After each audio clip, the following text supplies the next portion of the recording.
Captain Minho wiped sweat from his forehead as he looked across the strange landscape. The planet called K-47 was nothing like the reports had said. Instead of green forests and blue lakes, everything was black glass and twisted metal. The ground crunched under his boots like broken bottles. "This place gives me the creeps," said Young-Soo, the youngest member of their team. He was only 22, and this was his first mission away from Earth. His hands shook as he held his scanner. Dr. Yoonji knelt down and touched the black ground. She was the team's expert on old alien things. Her fingers traced patterns in the glass-like surface. Something very hot did this, much hotter than any weapon we know about. The 5 humans had come from the big colony ship called New Dawn. Their job was simple: find useful rocks and metals that the colony could use.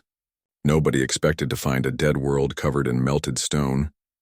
Minho looked at his tablet. The readings were very strange. Deep under the ground, something big was giving off energy signals. The signals were stronger than anything their machines had ever seen. "Captain, you need to see this," called Jae-hyun from up ahead. He was their engineer, a quiet man who rarely got excited about anything. But now his voice was tight with worry. The team walked over to where Jae-hyun stood at the edge of a huge hole in the ground. The crater was so wide they could not see the other side. Steam rose from cracks in the bottom, making the air shimmer like water. "How deep is it?" asked So-young, their pilot. She was a brave woman who had flown through asteroid fields, but even she sounded nervous. Jae-hyun checked his instruments. "At least 5 kilometers down. Maybe more, and the temperature at the bottom is over 200 degrees. Dr. Yoonji set up her special camera and took pictures of the crater walls. The black glass showed layers like the rings in a tree. Each layer told a story of burning and melting over and over again. "This wasn't done by meteors," she said slowly. "Something lived here. Something that could create incredible heat. These patterns, they look almost like breathing marks in the stone." Captain Minho made a choice that would change everything. "We're going down there." The team used their flying suits to glide down into the crater. The air got hotter with each meter they dropped. Their suits worked hard to keep them cool. Steam hissed around them like angry snakes. At the bottom of the crater they found something impossible. What they first thought was a small mountain was not rock at all. It was covered in black scales, each one the size of a dinner plate. The scales rose and fell in a steady rhythm. "It's breathing," whispered Young-Soo, his scanner forgotten in his hands. The creature was huge beyond belief. Its body stretched for almost a kilometer across the crater floor. Wings were folded against its sides like collapsed buildings. A long neck ended in a head the size of a shuttlecraft. Even sleeping, it looked powerful enough to destroy worlds.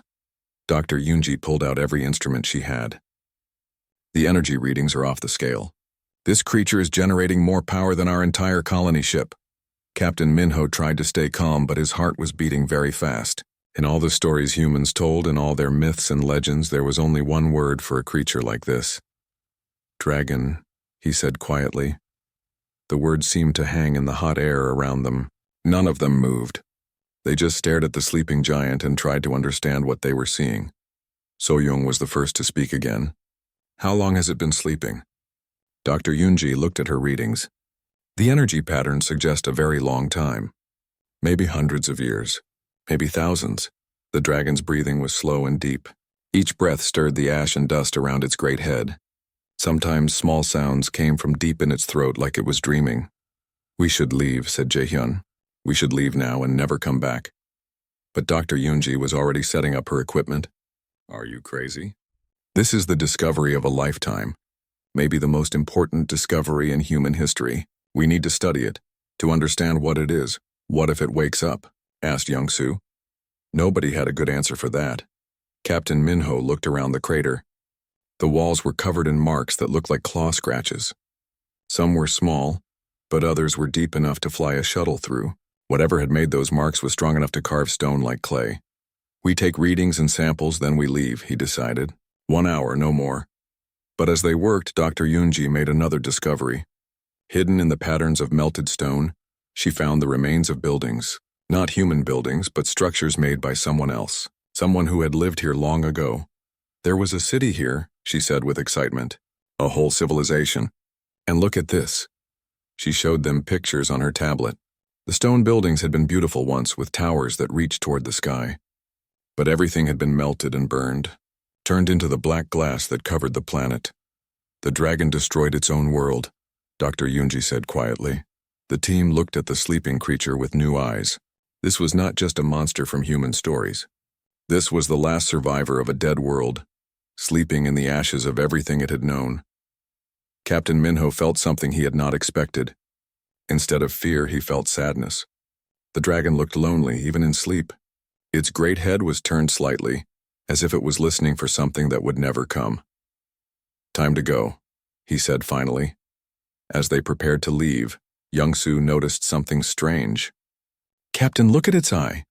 Even though the dragon was asleep, there was wetness around its closed eye, something that looked very much like tears. The team flew back to their ship in silence. Each of them carried the image of the sleeping dragon in their minds. They had come looking for rocks and metals. Instead, they had found something that would change human understanding of the universe forever. But they did not know that far away. On the colony ship New Dawn, a little girl named Ji-won was about to hear their report. And unlike the adults who would be frightened by their story, she would have a very different reaction. She would wonder if the dragon was cold. And that simple question would wake something that had slept for 1,000 years. 3 months had passed since Captain Minho's team found the sleeping dragon. The news had traveled fast through the colony ship New Dawn. Some people were excited. Most people were scared.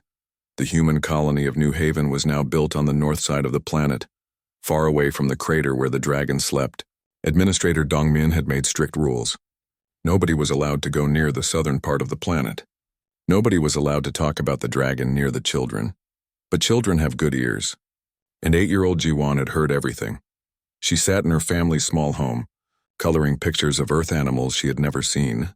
Her father Dongmin was in the next room, talking quietly with other adults about the dragon problem. "The Galactic Council wants us to leave the planet," she heard him say. "They think the creature is too dangerous." "But we already started building," said another voice.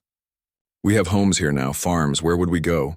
Ji-won stopped coloring and listened more carefully. The adults always got quiet when they talked about the dragon. They used words like monster and danger and threat. But when Ji-won thought about the dragon, she felt something different. She felt sorry for it. That night, after her parents thought she was asleep, Ji-won looked out her window at the stars. Somewhere to the south, past the mountains, the dragon was sleeping all alone. She wondered what it dreamed about. "Why is it sleeping, Papa?" She had asked her father earlier. "Because it's dangerous, little star," Dongmin had said. He always called her little star. Some things are better left alone. But Ji-won did not think the dragon was dangerous. In her mind, it was just very, very sad. The next morning, she asked her teacher, Mrs. Heejin, about dragons. They were studying Earth history, learning about animals that used to live there but were gone now. On Earth, people told stories about dragons, Mrs. Heejin said. But they were just stories. Dragons were never real. "But what if they were real?" asked Ji-won. "What if they were just lonely?" Mrs. Hyejin looked surprised by the question. "Well, in some old stories, dragons were wise and kind. They helped people and protected them, see?" said Ji-won to her friend Minsu, who sat next to her. "Maybe our dragon is one of the good ones." Minsu shook his head. "My dad says it could burn down our whole colony with one breath." That afternoon, Ji-won snuck into her father's office while he was at a meeting. She wanted to see the pictures that Captain Minho had taken in the crater. She was good with computers for someone so young. When she found the files, her breath caught in her throat. The dragon was even bigger than she had imagined. But what made her heart hurt was the sadness in its sleeping face. Even with its eyes closed, it looked like it was in pain. In one picture, she could see the wet marks around its eye. The dragon had been crying. "You poor thing," she whispered to the screen. "You must be so lonely." Ji-won made a decision that would change everything. She was going to help the dragon, but first she needed to learn more about it. She spent days reading everything she could find about the discovery. She learned that the dragon had destroyed its own world, then gone to sleep in the ashes. She read about the energy readings and the melted cities. The more she read, the more certain she became. The dragon was not evil. It was heartbroken. She started planning her trip to the crater. She knew it was dangerous, but she also knew that nobody else was going to help the dragon. The adults were too scared. Ji-won studied the colony's transport schedule.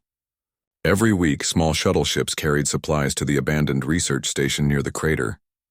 The shuttles flew by themselves with no pilot. If she could hide in one of the supply boxes, she could get close to the dragon. She spent a week gathering supplies. A warm blanket, some food bars, a water bottle, her favorite stuffed animal, a little elephant from Earth called Dumbo. She thought the dragon might like to meet Dumbo. The hardest part was waiting for the right moment. Her parents watched her carefully during the day, but on Fridays they had long meetings with the colony council. That was when she would make her move. When Friday came, Jiwon told her parents she was going to play with Minsu. Instead, she went to the supply depot where the shuttles were loaded. She had watched the workers many times. She knew exactly which boxes were going south. The supply box was bigger than she thought. There was plenty of room for a small girl, even with her supplies. She climbed inside and pulled the lid closed just as the workers came to load the shuttle. The trip seemed to take forever. The box was dark and bumpy. Jiwon held Dumbo tight and tried not to be scared. She kept thinking about the dragon's sad face in the pictures. "Don't worry," she whispered to Dumbo. "We're going to help him feel better." When the shuttle finally landed, Jiwon waited until everything was quiet before she opened the box. The research station was empty, just like she had hoped. Through the windows, she could see the crater in the distance. The walk to the crater edge took longer than she expected. The ground was rough and covered with the strange black glass. But Jiwon was determined. She had come this far. When she reached the crater rim, she looked down into the steamy depths. Far below, she could see the dragon, still sleeping in the same position as in the pictures, but now she could see him breathing, see the slight movement of his great sides. "He's real," she said softly. "He's really real." Getting down into the crater was the scary part, but there were cables and ladders left by the research teams. Jiwon was small and light. She could climb down places where adults could not go. The air got hotter as she went deeper. Steam rose around her like fog, but she kept going, one step at a time, toward the sleeping dragon who had been alone for so very long. When she finally reached the bottom, she stood at the edge of the great creature's sleeping form. Up close, he was even more amazing than the pictures showed. His scales were like black mirrors, and she could feel the heat from his body. But what struck her most was how he was shivering, just slightly as he slept. The poor dragon was cold. Even in all this heat, Jiwon walked closer, her heart full of courage and kindness. She had traveled so far to ask one simple question. Jiwon walked slowly toward the dragon's massive head. Her small footsteps made no sound on the soft ash that covered the crater floor. The heat from the dragon's body made the air shimmer, but she was not afraid. She could see that the dragon was dreaming. His great eyelids moved slightly, and soft sounds came from deep in his throat. Sometimes his claws twitched, scratching gentle marks in the stone beneath him. As she got closer, Jiwon noticed something that made her heart hurt. Despite all the heat around them, the dragon's body shook with tiny shivers. He was curled up like her cat used to do when it was cold, trying to keep warm. "Are you cold?" she asked in her small, clear voice. The words seemed to hang in the steamy air for a long moment. Then something amazing happened. For the first time in 1,043 years, the dragon's eye opened. It was like watching the sun come up. The dragon's eye was golden and bright, bigger than Jiwon's whole body. It should have been scary, but somehow it was not. The eye looked surprised, then confused, then very, very sad. The dragon's great head lifted slowly from the ground. Rocks and ash fell away like water. He looked down at the tiny figure standing near his nose, and for a moment neither of them moved. "I am always cold," the dragon said finally. His voice was like distant thunder, but he spoke softly so he would not hurt her ears. "I have been cold since the last song ended." Jiwon tilted her head the way children do when they are thinking hard. She had never heard a voice like his before. It was deep and ancient, full of sadness that went back further than she could imagine. "My mama says when you're cold you should share warmth," she said. She walked even closer and put her tiny hand against the dragon's huge snout. Her palm was warm against his dark scales. The dragon's whole body shuddered when she touched him. In all his long, long life, no creature had ever touched him with such gentleness. His kind had been feared and worshipped, hunted and avoided, but never simply comforted. "What are you, little one?" he whispered, using words from his ancient language that meant something precious and rare. "I'm Jiwon," she said, sitting down beside his great head like it was the most natural thing in the world. "I'm human." What's your name? The dragon was quiet for a long moment. It had been so long since anyone had asked his name. When he spoke it, the ancient syllables rolled like music through the crater. Keltharian, he said. Jiwan tried to say it, her small mouth working hard with the difficult sounds. Kelthar. Keltharian? When he made a soft rumbling sound that meant yes, she smiled brightly. That's a beautiful name, but it's very long. Can I call you Kyle? No being in the history of the universe had ever asked to make his name shorter. Keltharian had been called many things. The World Burner, the last of the Star Dragons, he who sang the death of suns. But when this small human child said Kale, it sounded like a lullaby. You may call me whatever you wish, little star singer, he said, and something that had been frozen in his heart for 1,000 years began to crack. Jiwan settled more comfortably against his warm scales. Why are you sleeping here all alone, Kyle? Don't you have family? The dragon's golden eye dimmed with old pain. I am the last, he said quietly. My people, they are gone, all gone. I have no one left to sing with. Sing? Jiwan asked. Dragon sing? Kale's eye brightened a little. Oh yes, little one. My people were the greatest singers in all the stars. We sang the songs that made planets dance, that taught the stars their names. We sang together across the darkness between worlds. What happened to them? The dragon was quiet for so long that Jiwan thought he might go back to sleep. When he finally spoke, his voice was barely a whisper. Time happened. Age happened. One by one they grew tired and let their fires go out. I watched them all pass into the eternal fire until I was alone. The silence was unbearable. Jiwan reached out and patted his scales gently. That must have hurt very much. It did. So I came here to this world my people had loved, and in my grief I burned it all. Everything beautiful. Everything that reminded me of happier times. Then I came to sleep in the ashes, hoping the cold silence would let me join them. But you didn't, Jiwan said simply. You're still here. Yes, I do not know why. Perhaps I am too stubborn to die. Perhaps there is something I am meant to wait for. He looked at her with his great golden eye. Perhaps I was waiting for someone to ask if I was cold. Jiwan smiled and pulled her small blanket out of her backpack. It was far too tiny to cover any part of the dragon, but she spread it over one of his scales anyway. There, she said. Now you have a blanket.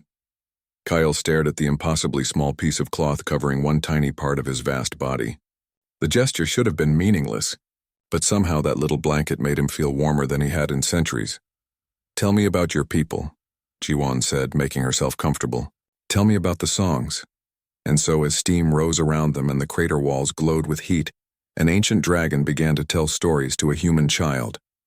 He spoke of star nurseries where his kind had once danced, of the great harmony that had connected all dragons across the galaxy, of the music that could heal worlds or shatter moons. Jiwan listened with wide eyes and asked questions that showed she really understood. She was not afraid of his power or impressed by his age. She simply cared that he was lonely. For the first time in 1,000 years, Keltharian began to remember what it felt like to have someone to talk to. And high above them, human search parties were beginning to realize that little Jiwan was missing. The real adventure was just beginning. Back at New Haven Colony, Administrator Dongmin was having the worst day of his life. His little star was missing. The alarm had gone out 3 hours ago when Jiwan failed to come home for dinner. Search teams were looking everywhere. They had checked her friend Minsu's house, the school, the recreation center, even the supply depots. Sir, we found something, called Sergeant Daehyun, running up to Dongmin with a worried look on his face. One of the supply shuttles came back from the Southern Research Station. There's a torn piece of fabric stuck in one of the cargo boxes. Dongmin took the small piece of blue cloth. It was from Jiwan's favorite dress. His hand started shaking. She went south, he whispered. She went to the crater. Captain Minho and Dr. Yoonji were called immediately. Within minutes, rescue shuttles were flying toward the crater where the dragon slept. Every parent in the colony was thinking the same terrible thought. What would they find when they got there? Maybe the dragon is still sleeping, said Dr. Yoonji, but her voice did not sound hopeful. And maybe my daughter is still alive, Dongmin replied grimly. Meanwhile, at the bottom of the crater, Jiwan and Kale were having the best conversation either of them had ever had. Tell me about Earth, Kale said, his great head resting comfortably on the ground so Jiwan could sit near his eye. Tell me about this blue world you come from. Jiwan's face lit up. Oh, Earth is wonderful. It has big oceans full of whales that sing to each other across the water. And there are elephants that are almost as big as your foot, and they take care of their babies for many years. Whales that sing? Kale's eye brightened with interest. Like my people used to do? Yes. And there are dogs that love their humans no matter what, and cats that purr when they're happy, and birds that build nests and teach their babies how to fly. Kyle listened to every word. Your world sounds full of music and love. No wonder your people learned kindness. What was your world like before? Jiwan stopped, not wanting to make him sad again. Before I burned it all? Kale finished gently. It was beautiful, little star singer. We had crystal cities that sang in harmony with the wind, gardens where flowers bloomed in time to music, rivers that carried melodies from mountain to sea. It sounds magical. It was, and I destroyed it all in my grief. Kale's voice grew heavy with old shame. I am not a good dragon, little one. I am the dragon who murdered his own world. Jiwan stood up and walked closer to his great eye. She put both her small hands against his scales as if she could hug him. You're not bad, she said firmly. You were just hurting. When people hurt really badly, sometimes they do things they don't mean to do. My mama told me that when my grandpa died, Grandma broke all his favorite cups because she was so sad. But that didn't make her a bad person, Kale. Stared at this tiny human child who somehow understood his pain better than he understood it himself. You are very wise for someone so small, he said softly. Mama says children see things differently because we haven't learned to be afraid yet. What do you see when you look at me? Jiwan tilted her head thoughtfully. I see someone who was very lonely and very sad. I see someone who needed a friend, but didn't know how to ask for one. I see someone who is good inside but forgot how to be happy. Before Kale could answer, they heard the sound of engines above them. Rescue shuttles were approaching the crater. Oh no, Jiwan said. I'm in trouble. Are you afraid? Kale asked. A little. Papa is going to be very worried. And probably angry too. I will not let anyone hurt you, little star singer. You have my word. The first shuttle landed on the crater rim. Through his ancient senses, Kale could feel the fear and anger of the humans above. They were terrified that he had hurt the child. Kyle, Jiwan said urgently, when they come down here, please don't be scary. They don't understand that you're nice. I will try, but they may not listen. Humans have good reason to fear dragons. Not all dragons are the same. You're different. More shuttles landed. Voices echoed down into the crater, calling Jiwan's name. Kale could smell their weapons, hear their rapid heartbeats. They were preparing for battle. I should go to them, Jiwan said, before they get too scared. Wait. Kyle's voice was gentle but firm. There is something you must understand, little one. When I opened my eyes for you, when I spoke to you, something changed. In the old ways of my people, when someone calls us by a name of their choosing, when they show us kindness without fear, it creates a bond. Do you understand? Like being friends? Deeper than friends.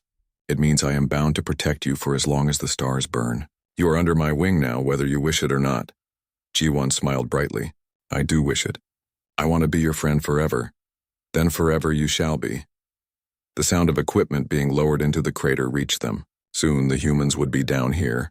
Kale prepared himself for their fear, their weapons, their anger. But beside him, this small brave child was ready to show them that monsters could be friends and that the greatest magic in the universe was simple kindness. Are you ready, little star singer? He asked. Ready, she said, taking his smallest claw in her tiny hand. Together they waited for the humans to discover that everything they thought they knew about dragons was wrong. Captain Minho was the first to reach the bottom of the crater. His weapon was ready, his heart was beating fast, and his mind was prepared for the worst thing he could imagine. What he found instead made him stop and stare in complete shock. Little Jiwan was sitting beside the dragon's huge head, holding what looked like the creature's smallest claw in her tiny hands. She was talking to the dragon like they were old friends, and the dragon was listening to every word she said. Jiwan. Dongmin's voice echoed through the crater as he rappelled down the cables. Get away from that thing right now. But Jiwan did not move. Instead, she looked up at the dragon with concern. Remember what I said, Kale, don't be scary. The dragon's golden eye focused on the approaching humans. Captain Minho raised his weapon, but Dr. Yunji grabbed his arm. Wait, she said quietly. Look at his eyes. The terrible rage that they had expected to see was not there. Instead, the dragon looked almost nervous, like he was trying very hard to be on his best behavior. "Papa, don't point that gun at Kyle," Jiwon said firmly. "He's my friend." "Jiwon, honey, come to Papa right now," Dongmin said, trying to keep his voice calm. "That creature is dangerous." "No, he's not. He's just lonely, and his name is Kale, not creature." Sergeant Daehyun and 3 other soldiers had joined them at the bottom of the crater. All of them had weapons pointed at the dragon. The dragon looked at each weapon, then at Jiwon. "Little Star Singer," he said in his careful, quiet voice, "perhaps you should go to your father. These good people are frightened." The humans jumped when the dragon spoke. Captain Minho's finger tightened on his weapon trigger. "It talks," whispered Sergeant Daehyun. "Of course he talks," said Jiwon. "He's very smart. He knows about stars and music and lots of things. He's been alive for thousands of years." Dr. Yoonji stepped forward slowly, her scientific curiosity overcoming her fear. "You can communicate with us?" The dragon turned his great head toward her, moving very slowly so as not to startle anyone. "I can speak many languages, learned one. I have had much time to study the young races of this galaxy." "Young races?" Dr. Yoonji asked. "Humans are very young compared to my people. But that is not a bad thing. Youth brings hope and wonder, things my kind had forgotten." Dongmin took a careful step forward. "Did you hurt my daughter?" "No," the dragon said simply. "She asked if I was cold. No one has ever asked me that before." "He was shivering, Papa," Jiwon explained. "Even with all this heat, he was cold inside. So I gave him my blanket and asked him to tell me stories." The adults looked and saw the tiny blanket spread over one of the dragon's scales. It was so small it looked like a handkerchief, but somehow it seemed important. Captain Minho slowly lowered his weapon. "What are you?" "I am Keltharion, last of the Drakmor, the Star Dragons. I am the final echo of a song that once filled the galaxy." The dragon's voice grew sad. "I am the one who destroyed his own world and came here to sleep in the ashes until the stars grew cold. But I woke him up," Jiwon added proudly. "And now he's not so sad anymore." Dr. Yoonji was frantically taking readings with her instruments. "The energy levels have changed completely. When we found him before, the readings were chaotic, unstable. Now they're harmonious, peaceful." "That is because I am no longer alone," the dragon said, looking at Jiwon with obvious affection. "This small one has reminded me of something my people believed long ago. That wisdom is not the absence of innocence, but the choice to remain kind despite suffering." Sergeant Daehyun lowered his weapon. "You're not going to attack the colony? Why would I harm the people who gave me this gift?" The dragon's claw moved gently to touch Jiwon's shoulder. "In the old ways of my kind, when someone calls us by a name of their choosing, when they show kindness without fear, it creates a sacred bond. I am sworn to protect her and all she holds dear." "All I hold dear?" Jiwon asked. "Your family, your friends, your colony. All of it is under my protection now, little Star Singer." Dongmin felt his fear begin to change into something else. Something like hope. "You would protect the colony?" "With my life if needed, though I hope such measures will not be necessary." Dr. Yoonji was shaking with excitement. "Do you realize what this means? First contact with an elder species. The knowledge you could share with us." The dragon's eye brightened. "I have watched many young species across the millennia. Most I observed from afar. But humans are different. You have something special. The ability to see potential friends where others see only enemies. Is that why you didn't hurt our survey team when they first found you?" Captain Minho asked. "I sensed something in your minds as you looked upon me. Fear, yes, but also sadness. You mourned for me, even knowing what I had done to this world. That is not common among the young races." Jiwon tugged on her father's sleeve. "Can Kale come visit our colony? I want to show him our gardens. And maybe he could teach our singers some of his songs." The adults looked at each other uncertainly. The dragon was huge beyond imagination. How could he possibly visit their small colony? "I have been sleeping so long I had forgotten how to hope," the dragon said softly. "But this little one has reminded me. Perhaps it is time to learn new songs.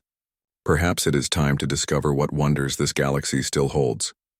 As rescue shuttles continued to arrive above them, and as word of the miracle spread through human space, nobody knew that this was just the beginning. The galaxy was about to change forever. 5 years had passed since Jiwon first asked a dragon if he was cold. The planet that humans now called Haven's Rest had become something nobody could have imagined. Where the crater had once been filled with ash and melted stone, now a beautiful garden grew. Kale had used his ancient powers to heal the world he had once destroyed in grief. Plants that had been extinct for thousands of years bloomed again in the rich soil. Jiwon was 13 now, no longer the small child who had fearlessly approached a sleeping dragon. But she was still brave, still kind, and still Kale's dearest friend. Every morning she would come to the garden to study with him. "Tell me again about the star song," she said, sitting cross-legged beside his great head. "Which one would you like to hear, little star singer?" Jiwon had learned to sing some of the dragon songs. Her human voice could not make all the sounds that Kale's people had used, but she came close enough. When she sang, flowers bloomed brighter and the air itself seemed to dance with music. "The one about new beginnings," she said. Kale began to hum, a sound so deep it made the ground vibrate gently. Jiwon joined in with her clear young voice. Together their song spread across the garden, and visitors from across human space stopped to listen in wonder. People came from everywhere to see the miracle of Haven's Rest. Scientists wanted to study Kale's healing powers. Musicians wanted to learn the ancient songs. Children wanted to meet the friendly dragon who gave rides on his great head. But the most important visitors were just beginning to arrive. Dr. Minji had become the leader of something new called interspecies relations. She came to the garden one morning with news that made even Kale's ancient eyes widen with surprise. "They're coming," she told Jiwon and Kale. "The other elder species. They've been watching, waiting to see if humans were ready for contact. Your friendship has convinced them." "Other elder species?" Jiwon asked excitedly. Kale's voice was full of wonder. "I thought I was the last. I thought all the ancient peoples had passed into memory. The crystalline chorus from the Andromeda galaxy sent a message 3 days ago," Dr. Minji explained. "They want to meet the humans who showed kindness to the last dragon.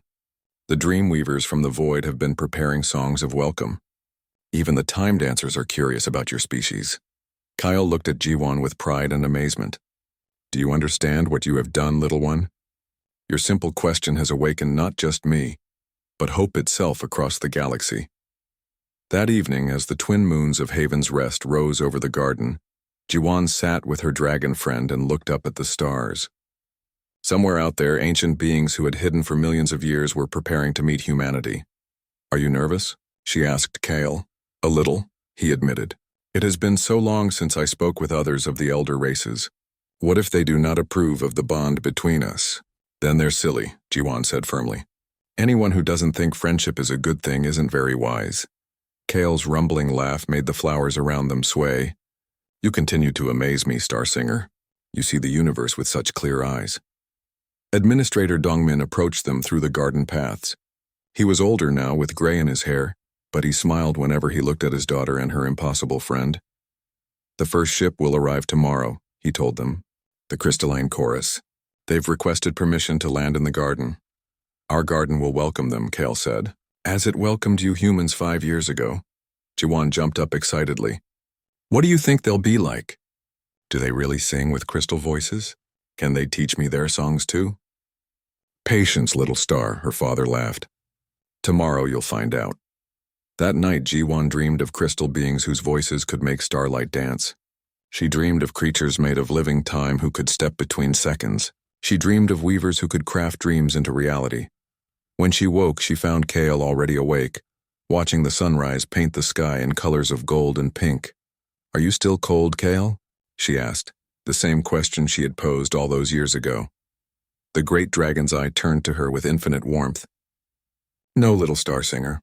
For the first time in 1,000 years, I am truly warm. Not just from the heat of my fire, but from the warmth of friendship, of hope, of belonging to something larger than myself." Above them, the first ship of the elder races descended from the stars, drawn by the promise of a kindness they had thought lost forever. The old songs had spoken of endings, but the new song that began when a human child asked if a dragon was cold, that song spoke of beginnings. As crystalline beings stepped onto the healed soil of Haven's Rest, and as other ancient ships began to appear in the sky, Jiwon understood that her simple act of compassion had changed everything. Not just for Kale, not just for humanity, but for the entire galaxy. The universe was about to learn what humans had always known, that the greatest magic was not in power or knowledge or age, but in the courage to care for others, even when they seemed strange or frightening. In the growing light of a new day, a dragon and a human child sat together in their garden, surrounded by the music of impossible flowers and the promise of wonders yet to come. And across the galaxy, ancient beings who had forgotten how to hope began to remember their own capacity for friendship. The old dragon had indeed slept in ashes for 1,000 years, but when a human child asked if he was cold, she awakened something far greater than just one lonely creature. She had awakened the possibility of a galaxy united not by fear or power, but by the simple revolutionary act of caring for one another. The new song was just beginning.